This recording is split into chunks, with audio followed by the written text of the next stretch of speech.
I read, everything you see around you was created first in the mind, then in reality. Even God the Father of all creation started from nothing except the mind, which we call energy at another level. The first step in creating something from nothing, therefore, is informing it in your mind and making it clear. If you want a house, first of all, make it clear in your mind what sort of house you want, how big, how you want the interior to look like, and all the details. Your mind thus start going to work until it becomes a reality. Even getting a baby starts in the mind. Either you strongly oppose it or strongly go for it. A job, a cause, passing exams, anything. The power that is within us is enormous. We only need but to learn how to use it. I once read a story online. It was an old lady who was asking a very renowned pastor a question about what happened of her prayer and wish. The pastor would get a number of questions and choose one among them to publish. And so it was this one that was published, and being a subscriber, I got the same email. The lady asked, I can't understand why I am in a nursing home while all the while I have been praying to God that I may not go to the nursing home. How come God did not answer my prayer? Sorry to say, but the pastor did not even understand why, and instead started explaining in the ordinary pastoral way that God's ways are not our ways, blah, blah. But I believe I do understand it because the same God who created everything created these natural laws, and it is not likely that he can contradict himself. The lady had her mind filled with the images of nursing home, what she didn't want. Imagination is power. I tell you the truth, this is the law. God cannot blatantly disobey his own laws that he had approved. If you can see it in your mind, you can seize it in reality. What would you have told the lady? She did not know how to convert something from nothing. Just like the universe was built from nothing, this point is just to emphasize the idea of getting clear about your goals and objectives. The greatest work is in the mind, not in the body, in the thinking realm, not in the doing realm. Doing is a consequence of thinking. Whatever a man's mind can conceive and believe, that he can achieve. W. Clement Stone. The universe conspires. A way shall be created to him who knows where he is going. Once you know what you want and have become very clear about it, you are now more likely to achieve it than ever, even miraculously, and mostly so. Why? Because you are starting to be in harmony with the greatest creative energy, the universe of power. You are starting to invoke your natural powers that make you a God, being the image and likeness of God the Father.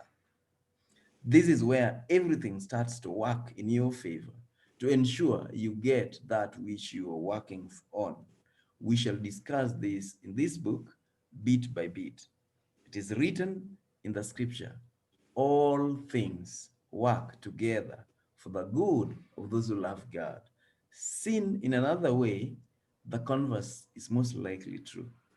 But what I want to emphasize is that you are already mentally clear about your goals, your dreams.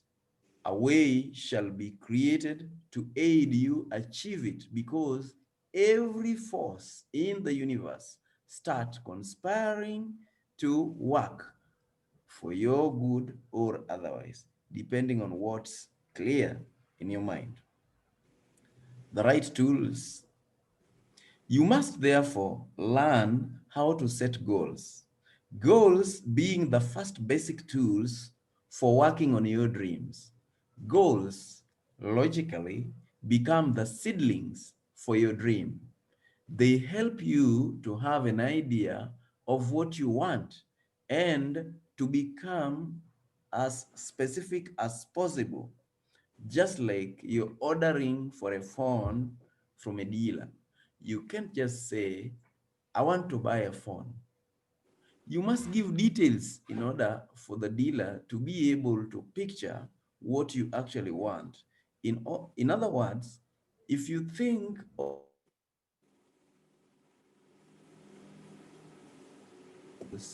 form a programming language for your mind. That is, using clearly defined goals, you will be able to give clear instructions to your mind about what you want. Lack of this knowledge has caused failure throughout history and counting. Allow me to break this news to you. It may not be very good news, but it is important to know. Ready? Here it is. The only major reason majority of the people do not get what they really desire to have in life is because they do not really know what they desire. I know that statement sounds mouthful and repetitive, but it's the truth. Many people you see around are clear about what they do not want. Thus, they keep getting them. You only get what you are crystal clear about. One of the ways to be clear about what you want is to go shopping for it. Have some images of the same and ensure you burn them into your mind by constantly concentrating on them and admiring them. If you do this with ample degree of emotions, if you can easily feel it in your heart and see yourself in your mind, having achieved that which you want, you will be surprised at the results. Time is not a factor here. Things can happen much faster than you even expect. When I was still dreaming about joining the university one day, it looked like it would take over a decade. Did it? Never. It was much earlier than I had ever imagined. Imagination is power. A story is told of a boy who was obsessed about becoming a pilot. This is a true story, and it happened very recently, that is, after 2010 in Kenya, in Nairobi, Kenya. This boy, though quite brilliant in scoring fantastic grades in his academics, seemed to have minimal chances of living his dream because his parents had average income at best. They were very certain about their inability to afford such an expensive cause and thus feared they were going to be a great disappointment to their son. No relative of or friend could come to their aid, at least as far as they were concerned. For some reason, they had thought that such a fantasy would come to an end along the way and their son would perhaps pick another discipline, maybe one of those offered in public universities, and that would be a great relief. In their ingenuity, they chose to avoid that topic and instead talk well of other alternative disciplines, hoping that would influence the lad to change his mind. This, however, did not divert the focus of the boy. He kept looking at photos of airplane and pilots, sticking the images plucked from newspapers and magazines on the wall of his tiny room, and browsing the internet about planes. It was an obsession. It was a burning desire. The boy had a dream and was clear about it. The parents equally got pretty clear about what they did not want and resisted it with all passion. But not remembering to be clear about what they wanted of their son. other than a good life. As the as the exams were nearing, the tension and anxiety heightened. The parents were holding their breath, hoping he fails to meet the required aggregate and qualifies for other equally lucrative courses. The boy determined to excel well and get fully qualified for the admission into a dream course, aviation school. He had plans in place, knew what it would take, and went for it. He paid the full price. Exam came and he sat for them. You're right, he passed with flying colors and amazed everyone. Time had come for him to make that next important move. His parents did not even know how to start suggesting other alternatives. Their tricks could not suffice anymore. They were filled with both fear and shame. They clearly could not see in their wildest dreams how they could afford to take their victorious boy to an aviation school. The good news is he went to such a school, a much better one, of course, abroad. It happened, and today he is living his dream. How did it happen? Who paid it? Call it luck or whatever you will. But once, as he was browsing the internet in his usual obsession, just when time for college was beckoning, he came across a scholarship opportunity abroad, applied and qualified. What do you attribute that to? I leave it for you to decide. I know of countless other stories, but in general, remember, number one, what you resist persists. Two, what you fear perseveres. Three, to desire is to expect. Number four, how is none of your business. It will happen. You will be what you will to be. Let failure find its false content in that poor word, environment. But spirit scorns it and it's free.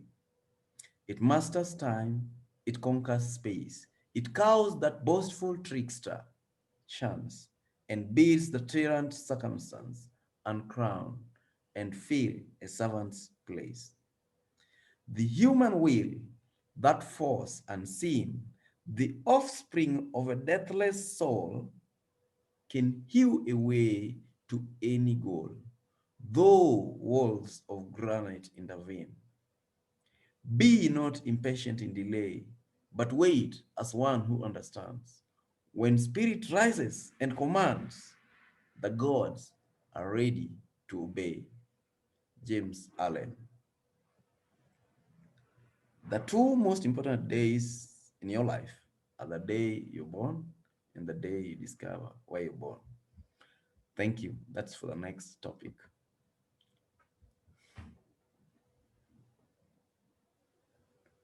Unmute, Lady Noel.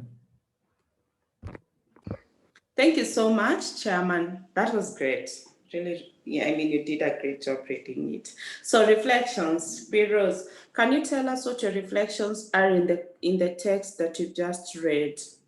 What is your pickup point? What do you think about it? What are your reflections?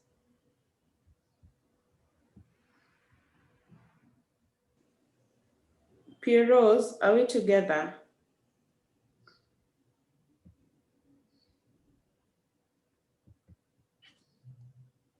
Okay, maybe Chairman, you can tell me before I say mine.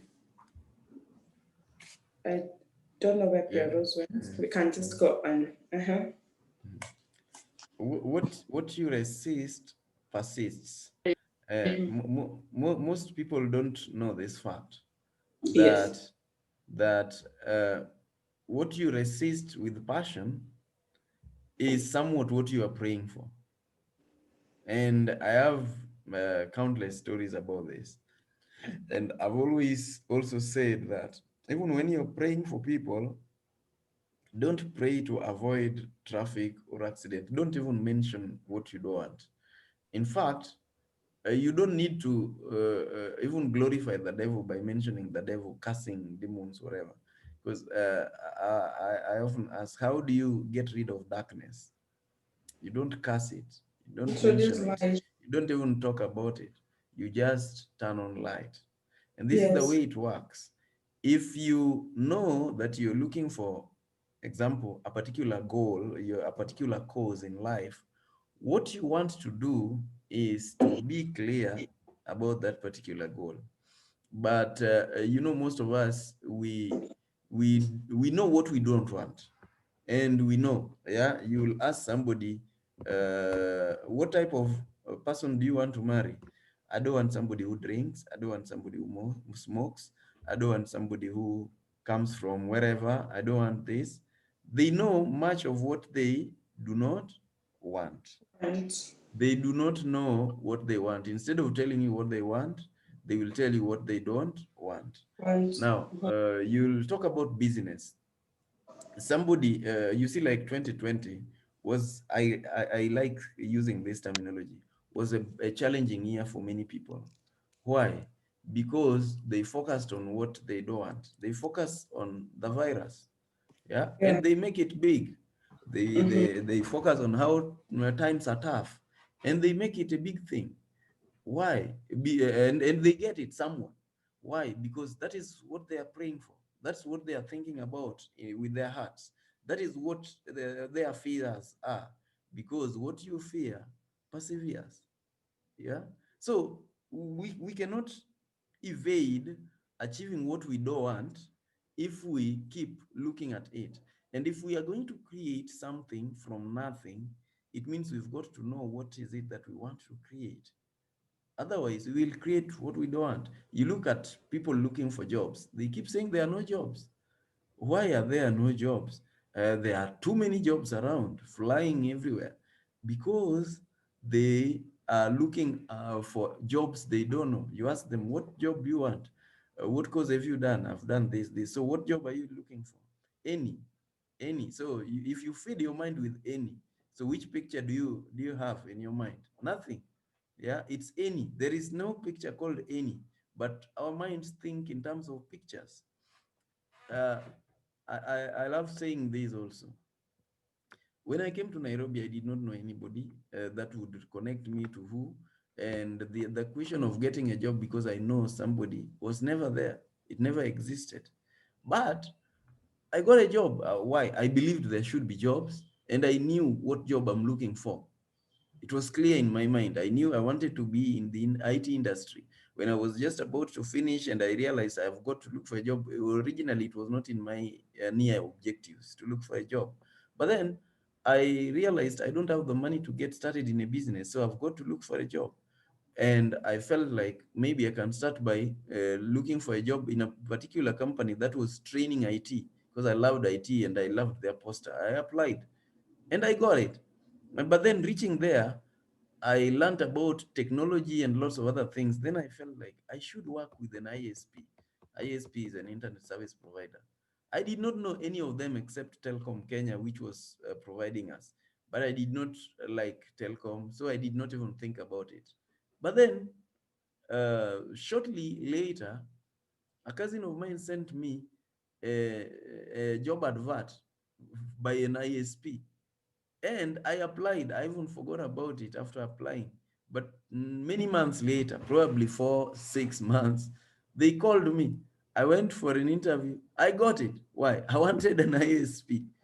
Now, when I was leaving college, I told myself, I'm going to be out of employment and running my business within 5 years.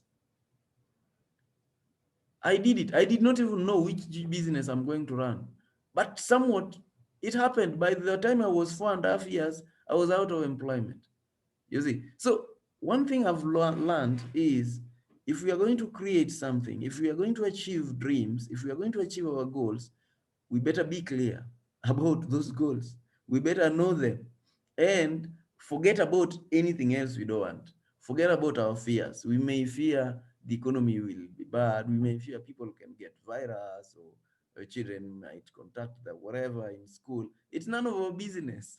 Let's not dwell on things that we don't want, because then we will be bringing them about. You see, when people started talking about COVID, I was saying these people are going to bring them in Kenya, because they talk about it every other time. Oh, first case. Oh, we might get a first case. Oh, whatever.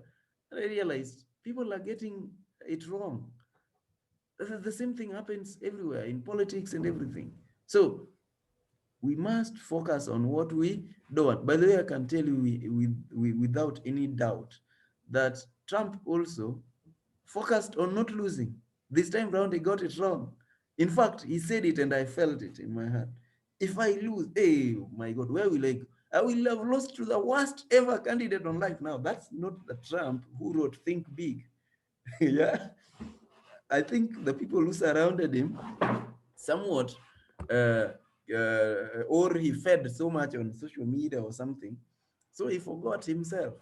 And that's why he's where he is today. What we need to focus on is that which we want. We get clear about it. We want to create a house. That's why it's important to get clear about what type of house you want. How is none of your business. You don't need to think about how much will it cost, whatever. Just dream. The rest will take care of itself. So what you resist perseveres, what you focus on expands, what you there was another law, there were about four of them, but at least let me stop there for the time being. You can say yours, and then we can have other things to say. Okay.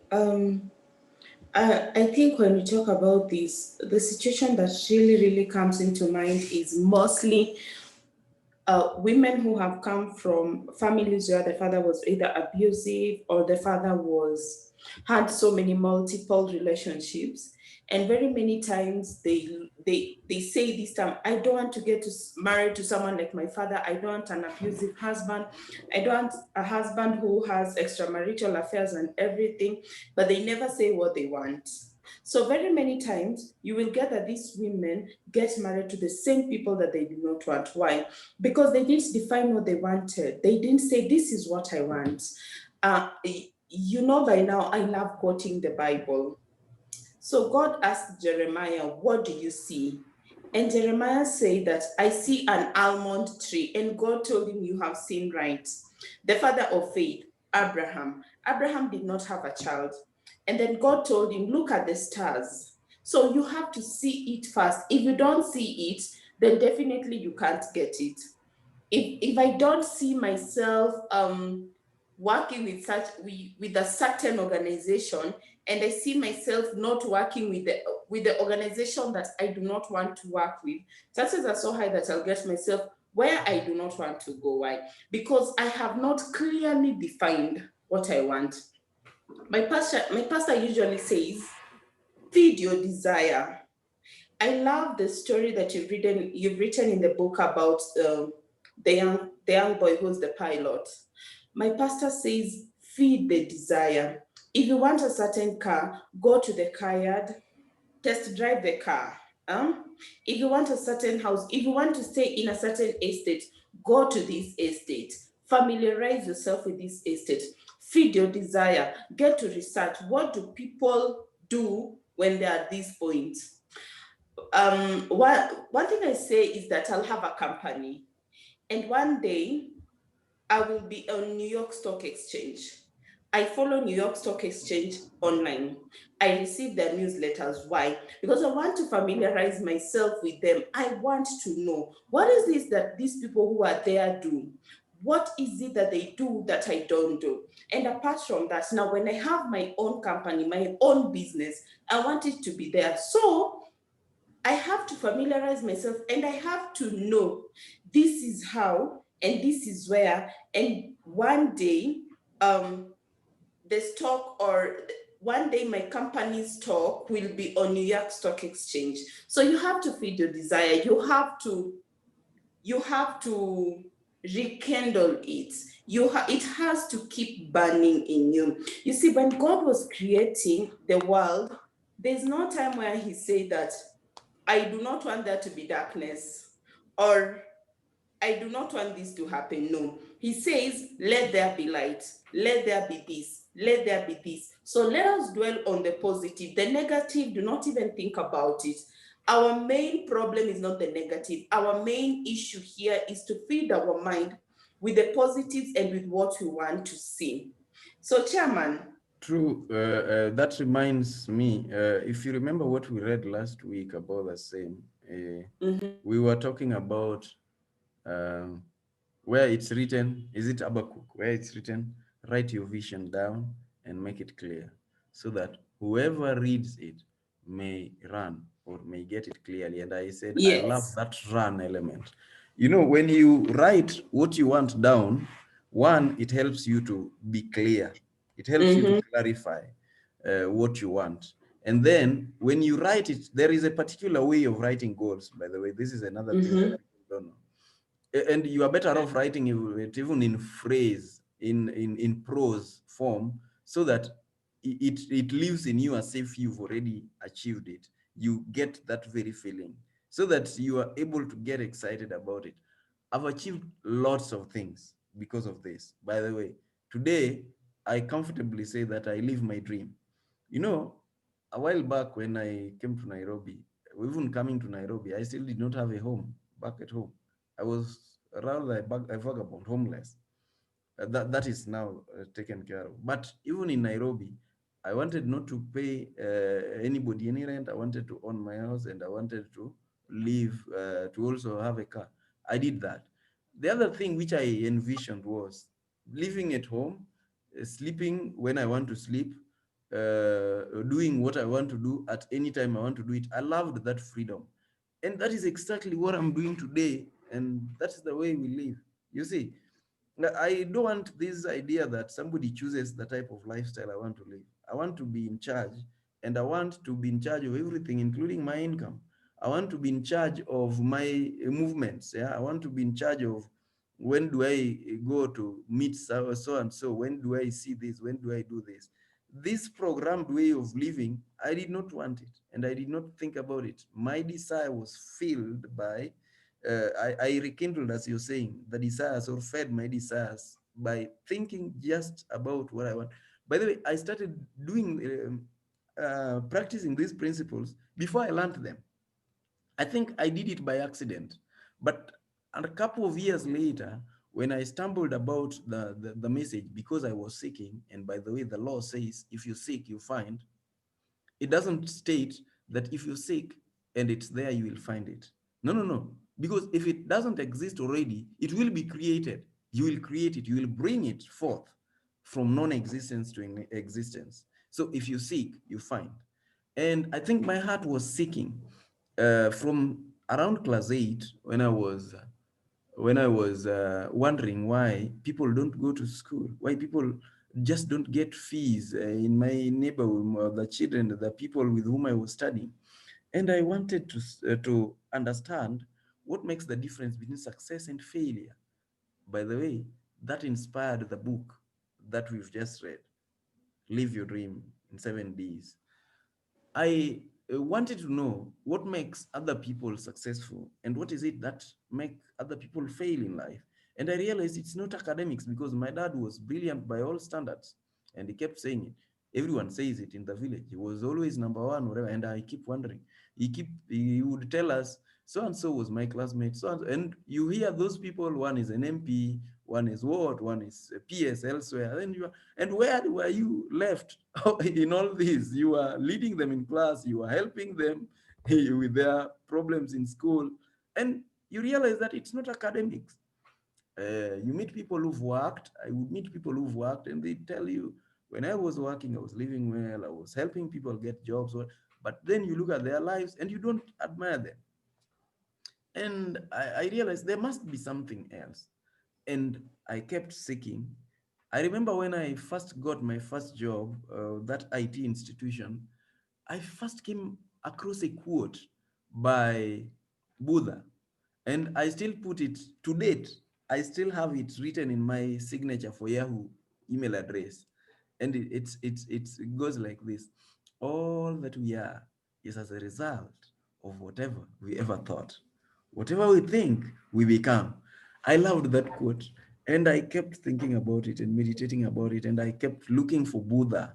I browsed about Buddha online and read his quotes, came across lots of things, the universal power. And then later, somewhat, that divine providence, the divine master, God himself, the Holy Spirit, as we say it in religion, led me to the secret. And now I started learning it. And somewhat it keeps revealing itself. And I realized that even my studies going through physics, whatever, all this was meant towards feeding the same desire that I was seeking, that I may find. And so we've got to be clear about that which we want.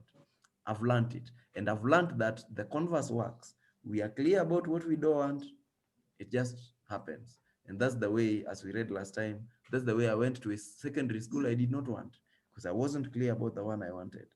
You see?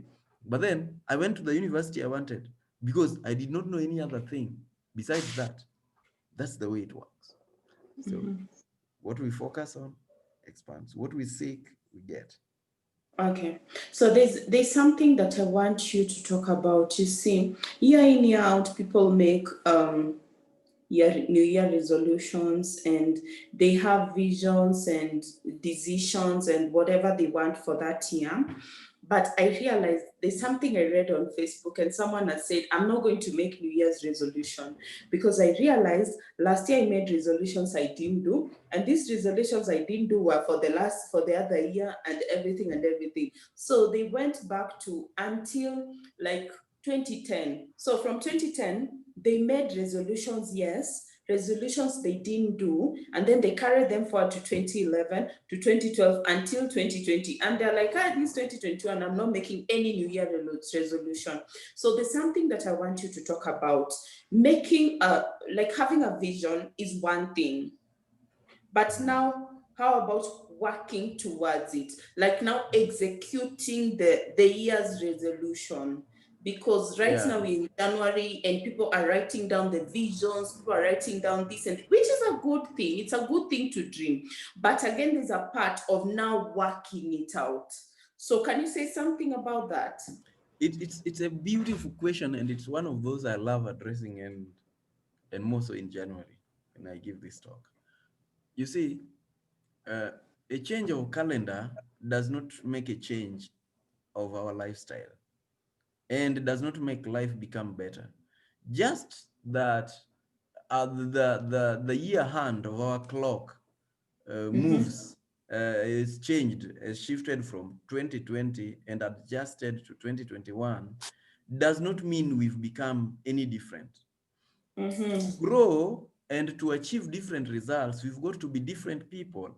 You Yes. see, it starts with being, then doing, then having. But some people want to do, then have, then be. It doesn't work like that. It's be, then do, then have. For example, somebody makes a resolution. One, it's good to know that most of those resolutions, they really don't mean them. They make them out of excitement on the 31st and first day of the year. And 31st day of December. And I realized we always joke about this with my friends, that, it's January, you'll meet everybody else jogging on the road, at least the first week. Yeah, because they want to lose weight, they want to exercise.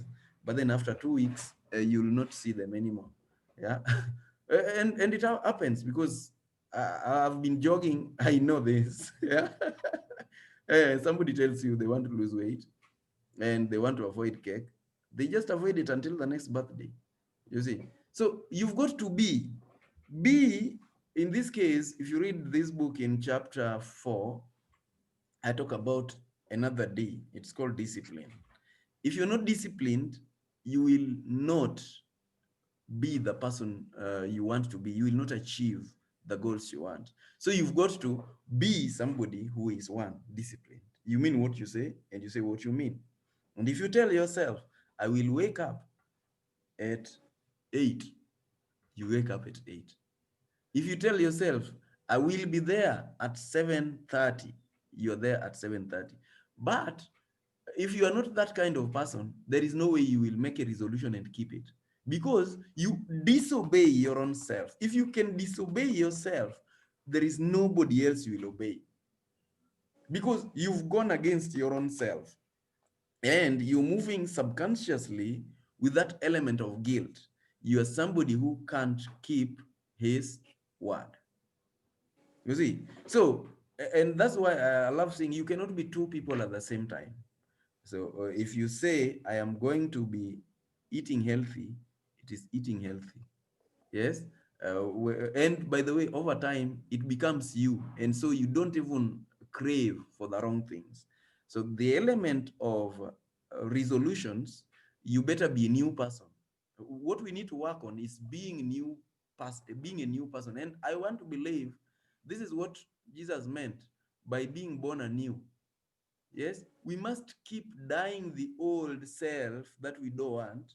And religionists don't understand this element, by the way. They need to.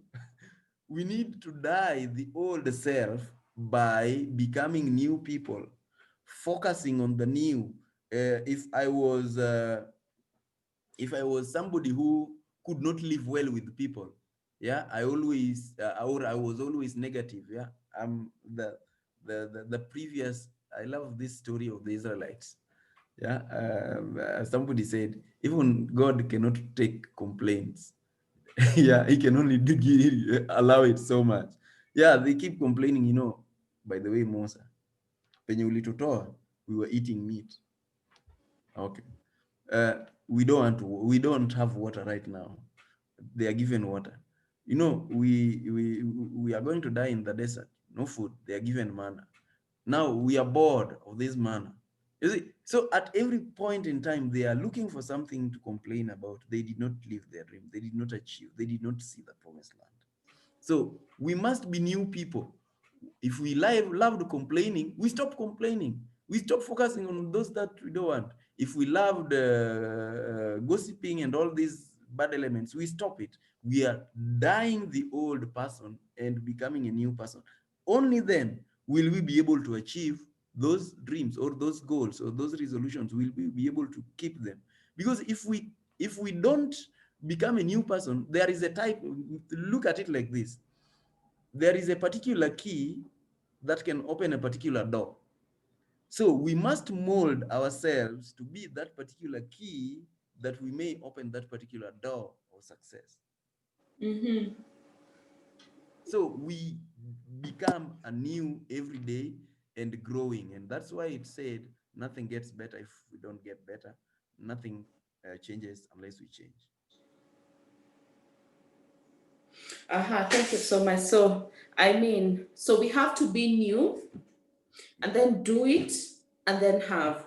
So, Yes. if you're making New Year's resolution, the same person you are in the last decade, the truth is that it will be, it's like a continuation.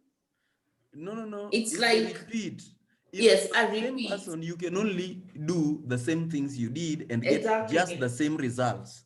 And that's Yes. why we say there is no difference between 1 year experience and 10-year experience, because it's 1 year repeated 10 times. Thank you. But look at your value, January 2020 up to December 2020. Did you grow in value? If you didn't grow in Mm-hmm. value, don't expect any new results. You're going to Mm-hmm. have same results because you're not Mm-hmm. changing, you're not growing, you're not becoming a new person, Mm-hmm. you're not becoming a better person. So we've got Mm-hmm. to increase our value in the marketplace. And Mm-hmm. that will depend on whom we associate with.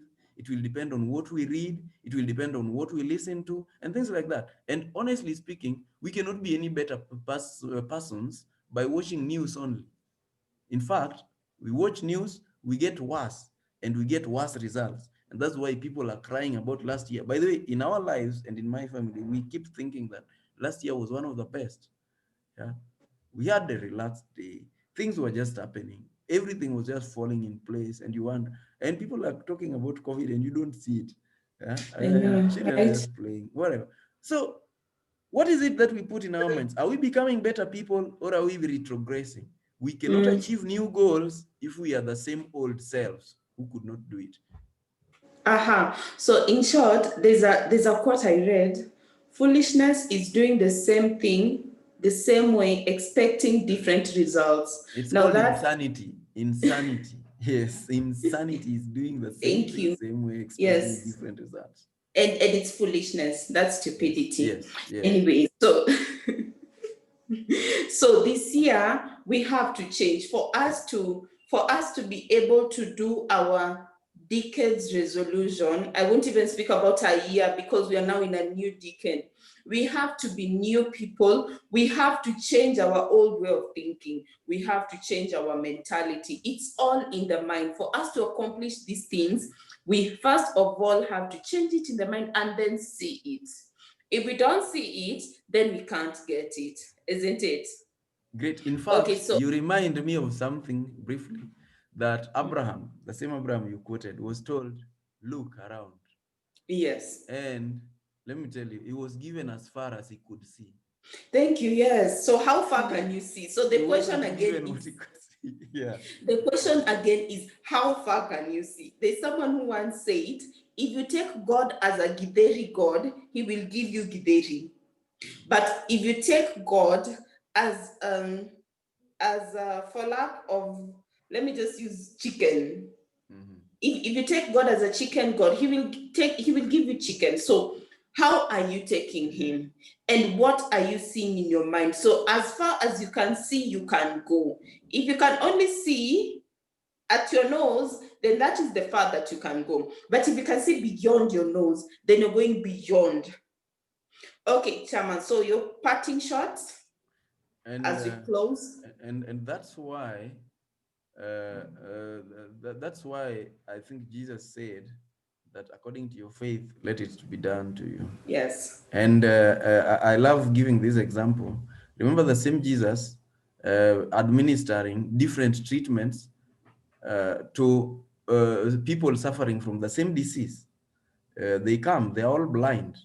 One is told, go wash yourself in the whichever water. One is he just touches and they get healed.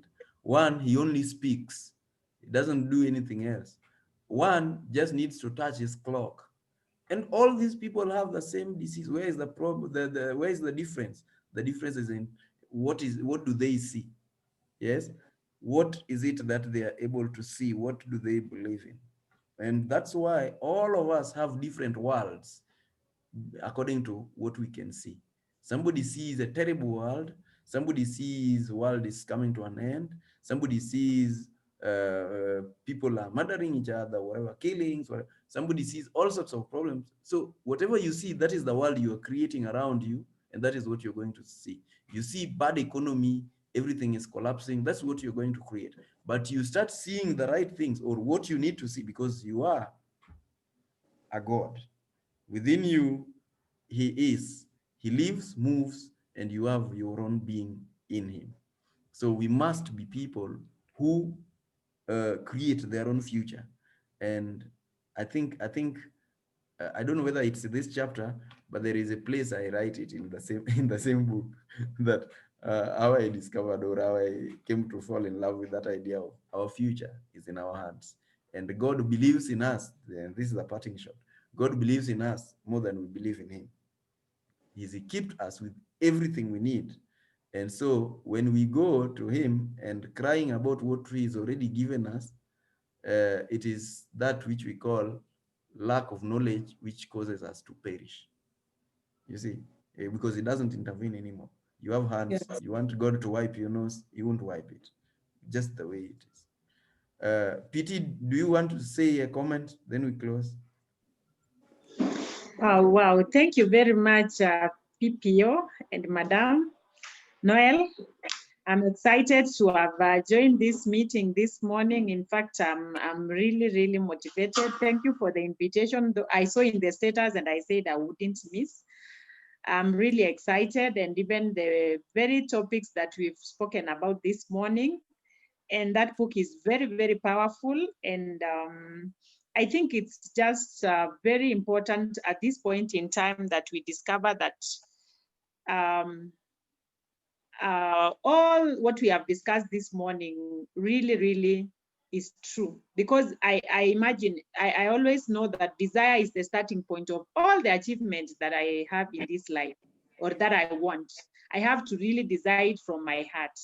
And I now remember what has happened all through my life since when I was a teacher And I remember I hated the kind of life I was living because it was a routine life whereby I just wake up, go to school, teach my physics, come back, that routine. And people get comfortable at that point. But in my heart, I always wanted big things. And I always desired. And like for me, I think I was just like you. I went to the secondary school I didn't like because I always believed we don't have money. I always believed my parents won't afford if I went to another school. And it exactly happened like that I had to go to this school. But the other day, my brother was reminding me that we used to sit in a fireplace and we were after supper and we want to sleep we are seated in a fireplace at home because we used to sleep at the same place where the kitchen. And I used to tell them big things. And I remember they used to tell me, no, you can't achieve that. Oh, I told them one day I will fly, one day I will do this, I will drive myself. And they never believed. And so when you are reading the story of the boy, and there are those people around that wanted to steal his dream. They were trying to bring other things, but his dream was to be a pilot. And I see it in many, many, many things that many people get distracted along the way because of those friends. And that's what you've just said. Look at the company that you're keeping, and you really discover that you need to change. And so this year, having started this early, I know there are things that I have already taken home, and I really have to sit, write down what I want. And I also love the idea of what you fear perseveres, because sometimes we fear nothing, we fear for nothing, and that is what happens. And so I'm really excited. Thank you very much for inviting me, and I know that I have learned a lot, and it can only be knowledge or learning after we apply. And so may God help us to be able to apply all this. I'm ready to learn, and I promise I won't be missing these meetings. Thank you very much. Amen. Thank you so much for joining us, Asante. I think from my end, what you see is what you get. So the question is, how far can you see? How far can you see? The farthest you can see, the farthest you can get, and the farthest you can go. So thank you, guys. That is the end of today's session. I'm sorry I have taken 6 minutes of your time. Forgive me.